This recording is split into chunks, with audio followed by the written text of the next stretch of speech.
जी, debate के दूसरे चरण में आपके बाकी विचारों को भी शामिल करेंगे। वीरेंद्र जी भी हमें इस डिबेट में ज्वाइन कर चुके हैं। वीरेंद्र जी, आप उन कारणों का पता कर पाए कि राहुल गांधी ने अमेठी क्यों छोड़ा, रायबरेली क्यों चुना, रायबरेली में क्या माहौल है, और अमेठी में किशोरी लाल शर्मा जा रहे हैं। कल खबर आपने ही ब्रेक की, दुनिया को आपसे ही पता चला कि किशोरी लाल शर्मा लड़ेंगे, तब तक तो किसी को पता ही नहीं था।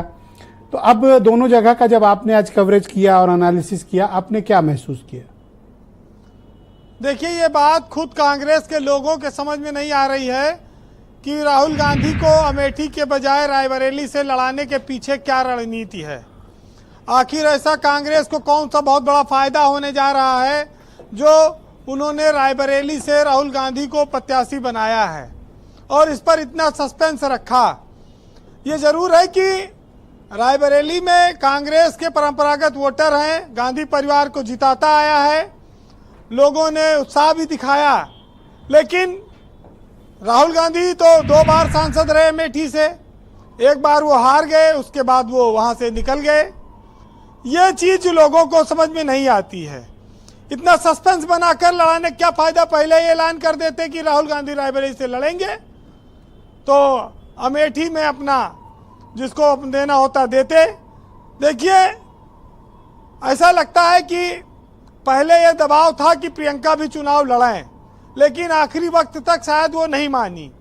जब वो नहीं मानी, पहले उन्हीं के लिए शायद रायबरेली के लिए सोचा जा रहा था, तो उसके बाद फिर राहुल गांधी का नाम अंतिम समय में घोषित किया गया और अमेठी को किशोरी लाल शर्मा के लिए कहा गया। ऐसा लोग चर्चा कर रहे हैं।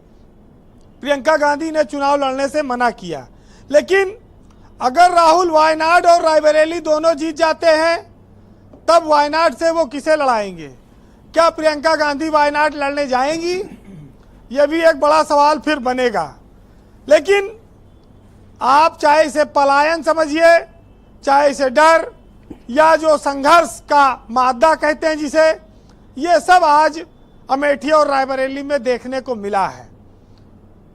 किशोरी लाल स्मृति ईरानी के सामने कितना टिक पाएंगे ये वहां के लोग बता सकते हैं, क्योंकि किशोरी लाल 40 साल से गांधी परिवार से जुड़े रहे हैं। कोई ऐसा बचा नहीं जिसको काट और छांट न दिया हो। तो अब तक तो दूसरे चुनाव में हमेशा करते रहे, अब की बार खुद वो मैदान में हैं। अब कटाई और छटाई का मुकाबला सीधे है उनका, और अब लोग उनसे हिसाब किताब कर सकते हैं। ये भी एक बड़ा मामला है। ब्रजेश जी, स्मृति ईरानी अब पूरी तरह से अमेठी की हो गई हैं। अब आप कहिए तो अमेठी उनका परिवार हो गया है, और अमेठी के लिए अब स्मृति ईरानी अनिवार्य हो गई है, और कहा जाए तो वो छोड़कर अमेठी जाने वाली नहीं है। तो ये अमेठी के लोगों को भी शायद भरोसा हो गया, और जिस तरह से वो काम करती हैं तो स्वाभाविक है कि उनके सामने जब तक कोई बड़ा चेहरा लड़ने के लिए कांग्रेस का ना आता राहुल या प्रियंका में से, तो उनको हरा पाना अब मुश्किल है। तो ये बात लोगों के समझ में आ गई। और जब से गायत्री प्रसाद प्रजापति की पत्नी और राकेश सिंह ये राज्यसभा के चुनाव में अलग हुए समाजवादी पार्टी से, उसका भी फायदा सबसे ज्यादा अगर किसी को मिल रहा है तो स्मृति ईरानी को ही मिल रहा है। तो ये तो रही लाभ की बात। दूसरी ओर दिनेश सिंह हैं जो कसम खाए थे कि अब हम कांग्रेस के झंडा में ही लिपट के मरेंगे, और आज वही कांग्रेस की कब्र खोद रहे हैं। वही दिनेश सिंह आज राहुल गांधी के खिलाफ कांग्रेस को नष्ट करने के लिए खड़े हुए हैं। तो ये वक्त का देखिए कैसा खेल है और कैसा इम्तिहान, कि जो व्यक्ति कल कस्में खाता था आज वही व्यक्ति सबसे बड़ी चुनौती बन गया है। हालांकि दिनेश सिंह तब एमएलसी थे, आज मंत्री बना दिए गए हैं, और रायबरेली में अब वो कितनी चुनौती बनेंगे ये तो वक्त बताएगा जी। लेकिन सत्ता का जो प्रेम है नेताओं का, वो झंडा बदले चाहे प्राण रहे चाहे जाए, लेकिन अगर सत्ता मिल रही है तो वो सब कुछ बदलने को तैयार हैं। इस तरह की सियासत भी उत्तर प्रदेश में इन दिनों खूब देखने को मिल रही है, और जब वक्त बदलाव का आता है तो वो चूकते नहीं हैं। फिलहाल एक चीज और इसमें आप देख सकते हैं कि अगर कांग्रेस ने 17 सीटें समाजवादी से गठबंधन में दबाव बना के न ली होती तब भी उसका काम चल सकता था। जी 10 सीट पे कांग्रेस ठीक से लड़ती और 7 सीट बाकी सपा को दे देती तो सपा वहां और मजबूती से लड़ रही होती। ये जो कांग्रेस ने दिखावटी हंगामा करके दबाव बना के ले लिया, कैंडिडेटें नहीं जब तुम्हारे पास है अमेठी और रायबरेली में, तो 17 पे लड़ने का क्या फायदा हुआ, ये भी इनको सोचना चाहिए। ब्रजेश जी, जो पहले चरण की कम वोटिंग हुई थी और जो भाजपा जिसको लेकर डर गई थी, परेशान हुई थी, उसने उस चीज को इस कांग्रेस की अमेठी और रायबरेली के असमंजस से काफी मेकअप कर लिया। जी इसको मानसिक बढ़त आप कह सकते हैं कि भाजपा ने ली, और दूसरा भाजपा के नेताओं ने फोकस भी यूपी में बढ़ाया। ये समीकरण इस तरह से बने कि अब भाजपा आगे बढ़ती दिखाई पड़ रही है इस चुनाव में, तो ये भी अपनी स्थिति में बीजेपी को एक बड़ा सुधार करने का मौका मिला, ये भी आप देख सकते हैं। वैसे